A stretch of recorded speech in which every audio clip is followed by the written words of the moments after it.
أما نبص لنقطة كمان هي تغيير حياة التلاميذ اللي كانوا خايفين ومستخبيين بعد صلب المسيح اتحولوا بعد كده لناس جريئة وبتبشر بالقيامة.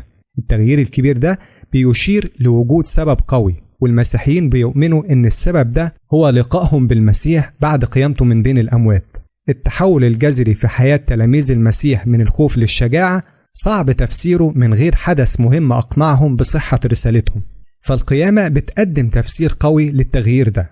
لو بصينا للكنيسة الأولى هنلاقي النمو السريع للكنيسة المسيحية الأولى اللي بدأت في أورشليم بعد موت المسيح بفترة قصيرة بيعتبر دليل تاني على القيامة، لأن الرسالة الرئيسية للكنيسة الأولى كانت قيامة المسيح. النمو السريع للمسيحية بالرغم من المعارضة بيوضح قوة رسالة القيامة وإيمان المؤمنين الأوائل.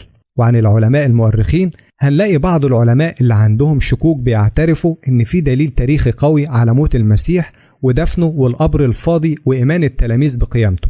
وحقيقة إن حتى بعض العلماء غير المسيحيين بيعترفوا بالأساس التاريخي للأحداث الرئيسية اللي حوالين القيامة بتقوي فكرة إنها ظاهرة تاريخية مهمة.